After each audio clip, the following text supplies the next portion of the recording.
si ton pire ennemi, c'était toi? Pas les autres, pas le manque de temps, pas la malchance, mais toi, chaque jour, dans ta tête. Parce qu'en ce moment, tu ne perds pas contre la vie, tu perds contre tes propres pensées. Et tant que cette guerre continue, tu n'avanceras pas. Aujourd'hui, on va parler d'une vérité inconfortable, mais nécessaire. Parce que si tu veux gagner ta vie, tu dois d'abord gagner cette guerre intérieure. La plupart des gens pensent qu'ils manquent de motivation, ou de discipline, ou d'opportunité. Mais la réalité est plus simple et plus dure. Ils se sabotent eux-mêmes. Un jour, tu veux changer. Le lendemain, tu procrastines. Le matin, tu es motivé. Le soir, tu abandonnes. Ce n'est pas un problème de capacité. C'est un conflit intérieur. Une partie de toi veut évoluer. L'autre veut rester confortable. Et tant que tu ne choisis pas ton camp, tu restes bloqué. Partie 1. Comprendre la guerre intérieure. À l'intérieur de toi, il y a deux voix. La première dit, lève-toi, travaille, progresse, sois discipliné. La seconde dit, reste au lit, scrolle encore, tu commenceras demain. Le problème, ce n'est pas d'avoir ces deux voix. Le problème, c'est laquelle tu écoutes. Chaque fois que tu repousses ce que tu sais devoir faire, tu donnes une victoire à ton pire ennemi. Et chaque petite défaite s'accumule jusqu'au jour où tu ne te fais plus confiance. Partie 2. Le prix que tu pèses. Regarde ta vie honnêtement. Les projets non terminés, les promesses non tenues, le potentiel gaspillé. Ce n'est pas parce que tu es incapable, c'est parce que tu t'es trahi trop souvent. Et ça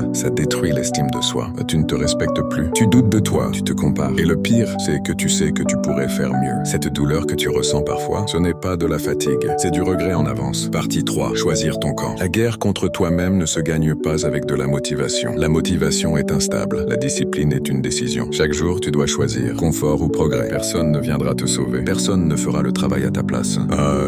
Et c'est une bonne nouvelle parce que ça veut dire que tu as le contrôle. Commence petit, mais commence. Exemple concret. 10 minutes de travail concentré. Un entraînement court. Une tâche difficile faite en premier. Pas besoin d'être parfait, juste cohérent. Partie 4. 5 stratégies concrètes pour gagner la guerre. 1. Arrête de négocier avec toi-même. Plus tu réfléchis, plus tu perds. Décide, puis agis. 2. Fais ce que tu as dit que tu ferais. Même quand tu n'en as pas envie, la confiance en soi se construit par l'action. 3. Supprime les tentations. Ton environnement gagne toujours. Éloigne ce qui te distrait. 4. Utilise la douleur comme carburant. Rappelle-toi pourquoi tu veux changer. Pas pour impressionner, mais pour te respecter. 5. Deviens la personne que tu admires. Agis comme la version de toi dans 5 ans. Même quand personne ne regarde. Tu n'as pas besoin de plus de temps. Tu as besoin de plus de courage. Le courage de faire ce que tu sais devoir faire. Même quand c'est dur. La guerre ne se gagne pas en un jour, mais chaque jour compte. Et le jour où tu gagnes contre toi-même, plus rien ne peut t'arrêter. Tu n'es pas faible. Tu es juste en conflit. Choisis ton camp. Sois cohérent. Aussi cette vidéo t'a parlé, c'est que tu sais ce que tu dois faire maintenant. Alors fais-le. Mets un like si tu es prêt à gagner cette guerre. Abonne-toi si tu veux devenir plus discipliné chaque jour. Et surtout, applique au moins une chose aujourd'hui. À très bientôt. Et n'abandonne pas.